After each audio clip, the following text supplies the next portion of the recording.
शांताकारं भुजगशयनं पद्मनाभं सुरेशं विश्वाधारं गगनसदृशं मेघवर्णं शुभांगं लक्ष्मीकान्तं कमलनयनं योगभृध्यानगम्यं वन्दे विष्णुं भवभयहरं सर्वलोकैकनाथं। आज आनंद रामायण से एक फिर अंश एक संग्रहित कर आपके समक्ष उपस्थित हूँ। आनंद रामायण के सार कांड का सर्ग एक जो है भाग, उसमें कई ऐसे छोटी छोटी कथाएं उभर करके आई हैं। ये कथा यह है कि श्रवण के पिता के शाप के बाद राजा दशरथ बहुत पीड़ित हैं, निसंतान हैं, दुखी भी हैं। उन्होंने निरपराध श्रवण पर बाण का प्रहार हुआ, शब्दविधि बाण जो पता नहीं चला और उसका निधन होता है, फिर शाप देते हैं। उसके बाद ये काफ़ी आहत थे।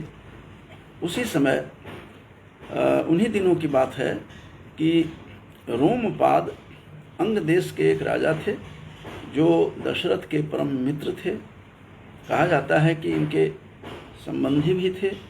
और एक शांता नाम की जो इनकी अपनी दशरथ की औरस कन्या थी, पुत्री थी, उन्होंने ही उनको दे दिया था और पालित पुत्री थी शांता।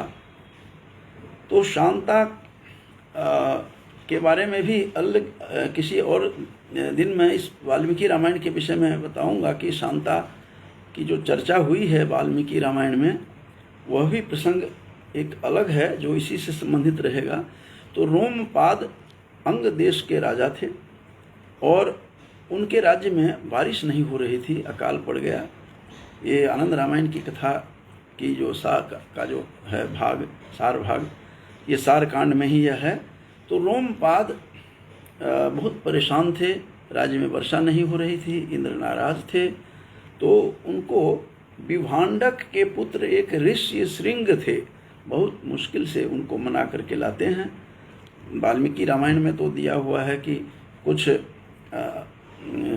कन्याओं को वहाँ पर, वेश्याओं को उनके पास भेज करके ऋषि श्रृंग जो थे विभांडक के पुत्र, उनको मना करके लाते हैं। तो यहाँ भी यह प्रसंग है कि रोमपाद जो अंगदेश के राजा थे, राजा दशरथ के मित्र थे, तो ऋषि श्रृंग को बुला करके पंडित ऋषि श्रृंग के द्वारा उन्होंने यज्ञ करवाया, जिससे वृष्टि हुई। यज्ञ और उसके ऋषि श्रृंग के उस राज्य में पदार्पण करते ही वृष्टि हो गई, जो शुभ संकेत था। और उसके बाद यज्ञ करने के बाद इनको पुत्र भी होता है। रोमपाद को पुत्र होने के बाद और ये जब यज्ञ किया, यज्ञ संपन्न जब ठीक से हो गया ऋषि श्रृंग के द्वारा, तो शांता जो उनकी पालित पुत्री थी रोमपाद की, जिसे जो वस्तुतः दशरथ की पुत्री थी, दशरथ और कौशल्या की, उन्होंने उसके साथ उसका विवाह करवा दिया उस ऋषि श्रृंग मुनि के साथ, जो विभांडक के पुत्र थे, महर्षि विभांडक के। तो उनके साथ उनका विवाह करवा दिया जाता है और रोमपाद को पुत्र भी प्राप्ति भी होती है। तो इसी प्रसंग को ऐसा ही फिर राजा दशरथ ने भी ऋषि श्रृंग के माध्यम से पूजा करवाने और यज्ञ करवाने की बात कही और रोमपाद से उन्होंने आग्रह किया कि ऋषि श्रृंग को कहा जाए कि मुझे भी यहाँ पुत्रियष्टि यज्ञ करवाएं। और ये भी बहुत संतान विहीन थे, राजा दशरथ बहुत दुखी थे, पीड़ित थे। तो उन्होंने भी अपने यहाँ पुत्रियष्टि जो यज्ञ है उन्होंने करवाया। और जिसके कारण से अग्नि जब वो करवा रहे थे तो उस समय पुत्रियष्टि यज्ञ करवाने के बाद वहाँ से अग्निदेव स्वयं पायस को लेकर के, चरु लेकर के उपस्थित हो जाते हैं और उस अग्निकुंड से ही प्रकट होते हैं।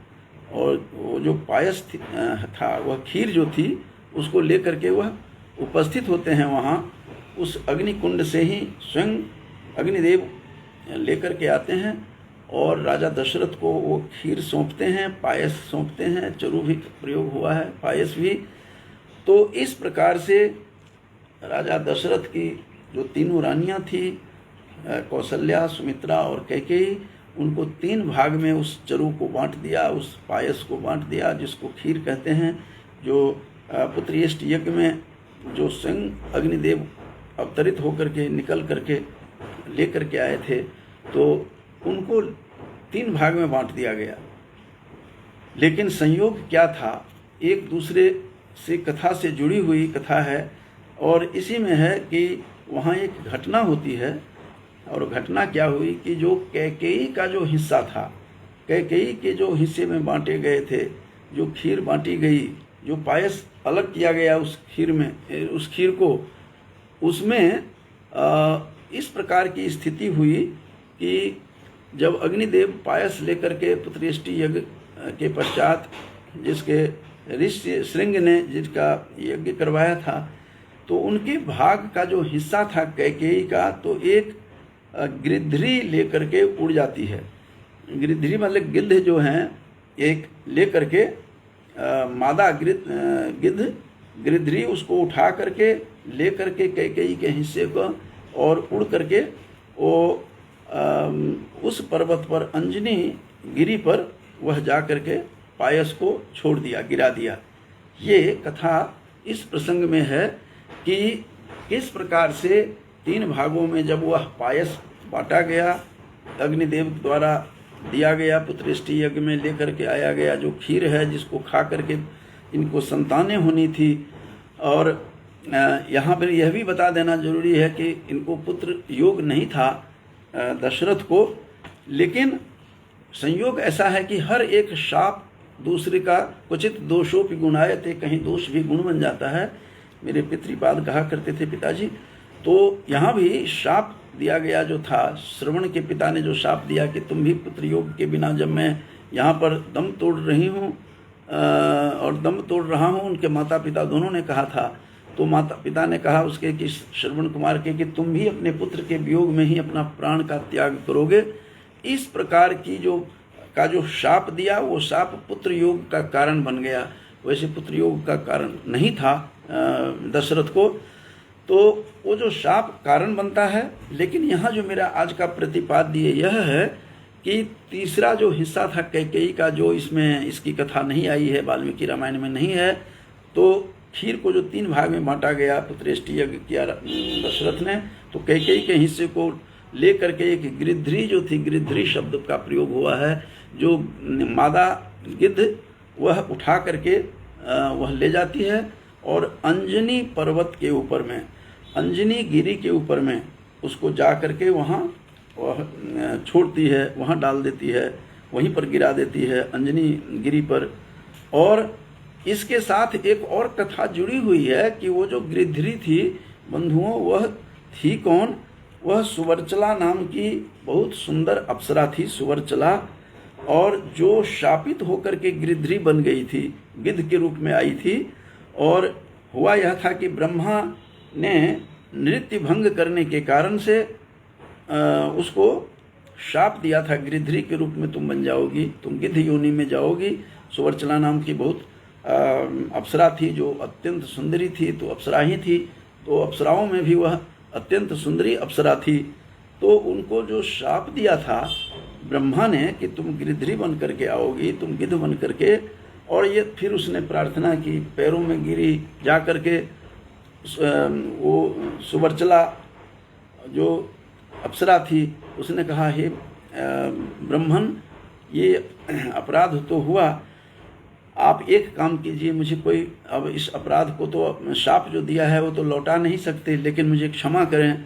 जब माफ़ी मांगी तो ब्रह्मा ने कहा, तुम एक काम अब हो सकता है कि तुम एक काम तेरे साथ होगा, यही होगा कि तुम जा करके जिस दिन खीर कैकेयी के हाथ से पुत्रेष्टि यज्ञ होगा, ये विस्तार से है लेकिन मैं संक्षेप में बता रहा हूँ, आनंद रामायण के सारकांड का जो संक्षिप्त भाग है, ये सर्ग, प्रथम सर्ग से सारकांड का, तो आनंद रामायण का, तो उसमें दिया हुआ है कि तुम, जब उसने कहा ब्रह्मा ने कि जिस दिन तुम कैकेयी के हिस्से का खीर उठा करके पुत्रेष्टि यज्ञ होगा। बड़ी लंबी कहानी है। पुत्रेष्टि यज्ञ में त्रिभाग में बांटा जाएगा। अग्निदेव वहाँ उतर करके थाली में खीर लाएंगे। 3 भागों में हिस्सा बांटा जाएगा। तीनों रानियों को दिया जाएगा। तीनों रानियों के बाद जो कैकेयी का जो भाग है, कैकेयी का ही भाग कहा गया, उठा करके वहाँ से तुम जिस दिन अंजनी गिरी के पर्वत के ऊपर तुम डाल दोगी, उसी दिन तुम्हारा शाप का अंत होगा, शाप की समाप्ति होगी और फिर तुम अप्सरा बन करके फिर इस लोक में आ जाएगी। तो इस प्रकार से यहाँ जो यह कथा है, इस प्रसंग में कथा यही विराम लेती है। लेकिन इस बात को और फिर भगवान कृष्ण कई अवतार में लिए हैं। तो विष्णु जब रामावतार में आए हैं तो उन्होंने कहा था कि भगवान विष्णु ने स्वयं भी कहा था, देवताओं को आश्वासन दिया था कि रावण का अत्याचार बढ़ रहा है, आप आइए। तो इस विधान से वो चतुर्भुज रूप में आते हैं, विष्णु राम के रूप में, और चारों भाई प्रकट होते हैं। तो ये जो बातें कह करके इस कथा का यहीं पर अंत नहीं है। ये फिर पद्म पुराण में इसकी भी चर्चा है कि एक पक्षी उठा करके खीर ले जाती है और वह चिड़िया ले गई, वह गिद्ध जो थी, मादा गिद्ध वो उठा करके ले जाती है और अंजनी पर्वत पर डाल दिया। इसमें यहीं पर ये कथा यही है। लेकिन आगे का जो इस कथा का जो विस्तार हुआ है वह इस प्रकार से है, वह बता देना यहीं पर आवश्यक है कि उस खीर को जब वो अंजनी पर्वत पर वहाँ पर खीर गिरती है तो वहाँ पर वो सुगंधित एक विशिष्ट सुगंध को लेकर के वह खीर थी, वह इतना सुगंध था वह कि वो तपस्या कर रही थी वहाँ अंजना भी, इसलिए अंजनी पर्वत कहा है। और वहाँ जा कर के उसने अंजना जो थी हनुमान की माँ, हनुमान का तो अभी जन्म नहीं हुआ है, हनुमान की माँ ने देखा कि ये मेरी तपस्या का तो फल तो नहीं है, खीर गिरी है यहाँ। ये कथा यहाँ नहीं है, जो ये कथा पद्म पुराण में है, जिसको जोड़ना जरूरी है। आखिर क्यों अंजनी पर्वत पर ही क्यों खीर गिरा करके उसका शाप की मुक्ति हुई? क्योंकि ब्रह्मा ने सबको आदेश दिया हुआ था, सभी देवताओं को, कि तुम अब पृथ्वी पर जाकर के नया अवतार लो। हनुमान स्वयं रुद्रावतार बन कर आते हैं कि शंकर स्वयं केसरी नंदन जो कहा गया है। तो केसरी नंदन की उत्पत्ति कैसे होगी, यहाँ पर तो इतनी कथा थी इस सार कांड में, आनंद रामायण में, लेकिन पद्म पुराण में इसका जो रेफरेंस है, इसका उदाहरण कि वो ले करके फिर उस खीर को देखा कि बड़ी सुगंधित खीर है, मेरे तपस्या का फल है, तपसा फल में तत् समझ करके यह मेरे तपस्या का फल है, और उसको लेकर के वो खा जाती है। और जिसके खाने के कारण जन्म होता है हनुमान का। और ये कथा यहीं पर था कि वो अंजनी पर्वत पर गिरा देने के बाद तुम्हारे शाप का अंत होगा। जब गिद्ध को कहा था ब्रह्मा ने, तो उनके अंदर कोई न कोई मर्म था कि कोई न कोई जन्म देना था, और उसी खीर के भाग से हनुमान का जन्म होता है। और जो अंजनी पर्वत पर जाकर के खीर गिरा दिया, वो कैकेयी के हिस्से की खीर थी, उसने उठा करके वहाँ गिरा दिया। फिर कैकेयी को दोनों रानियों ने जो उसमें कौशल्या और सुमित्रा ने अपने अपने खीर में बांट करके दिया, उसने खीर खाई और फिर भरत का जन्म होता है, और इधर वो खीर से हनुमान का जन्म होता है। तो नई नई कथाएं हैं जो पुराणों में जाकर के बिखरी हुई कई कथाएं हैं। आनंद रामायण की छोटी सी कथा, आखिर ये प्रश्न होता है कि अंजनी पर्वत पर ही क्यों डाला गया, और वहाँ डालने के लिए क्यों ब्रह्मा ने कहा सुवर्चला को कि फिर तुम गिद्ध योनि से फिर अप्सरा बन करके आ जाओगी। तो इसके कारण यही था कि उसको खा करके अंजना ने खीर खाई, और जिससे भरत का जन्म होता, भरत का जिस खीर के भाग से जन्म होना था, अब हनुमान का जन्म हुआ है।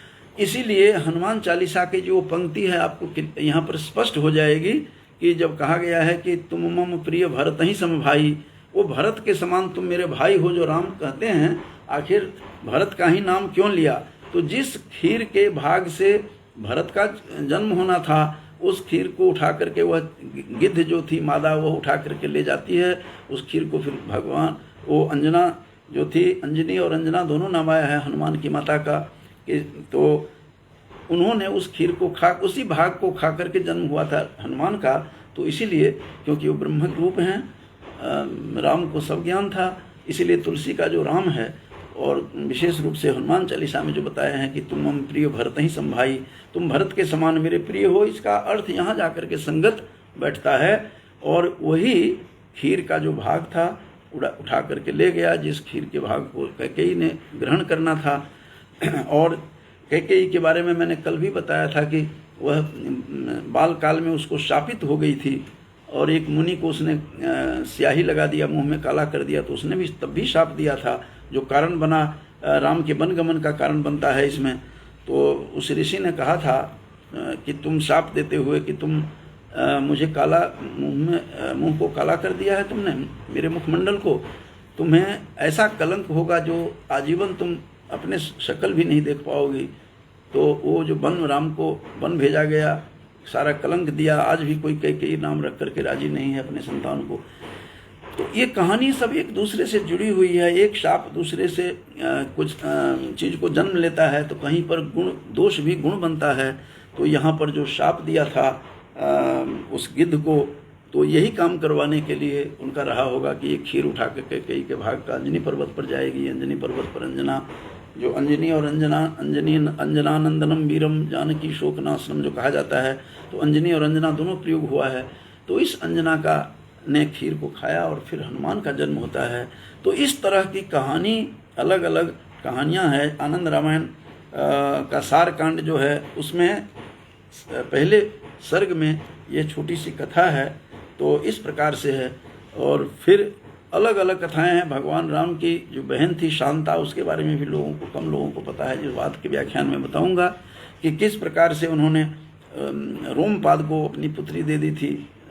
इसने यहाँ पर दशरथ ने, जिसकी कहानी स्वयं सुना रहे हैं उनके दशरथ के मित्र सुमंत्र सुना रहे हैं कि इस तरह से मैंने, वो सुमंत्र भी कहते हैं मैंने सनकादि मुनि से सुना था, मैंने सनत कुमार से सुना था। तो सनत कुमार की चर्चा वहाँ पर आई है। तो इस तरह से तरह तरह की कहानियाँ हैं। तो मैंने आज आपको छोटी सी एक कहानी आपके सामने प्रस्तुत की है, जो मैं आजकल भूमि कन्या मैथिली भाषा के जो काव्य की रचना में जो लगा हुआ हूँ, इस कारण से कई रामायण के विविध अंशों को टटोलने का, देखने का अवसर प्राप्त होता है। वहाँ से जो भी नवनीत निकल करके आता है उस मंथन से, तो मैं आप लोगों को प्रस्तुत करता रहता हूँ बीच बीच में। तो इन्हीं शब्दों के साथ अपनी वाणी के विराम देने से पहले यहाँ पर लक्ष्मीकांता सिंगला जी भी हैं, प्रवीण कुमार जी भी हैं, मोनिका हांडा जी हैं, और मेरे मित्र प्रोफेसर हरपाल सैनी जी भी हैं। तो इन सबको शुभकामना देते हुए कि इस कथा को सुनने में ये लोग भी सहभागी हो रहे हैं। इस राम कथा तरह तरह की बिखरी हुई है हमारे शास्त्रों में, पुराणों में अलग अलग रामायण है। इस आनंद रामायण का कुछ भाग मैंने बताया है आपको कि ये 9 कांडों में विभक्त है, और इनका कांड भी अलग है, जो वाल्मीकि के कांडों से या तुलसी के कांडों से यह मिलता जुलता नहीं है, ये विभिन्न है।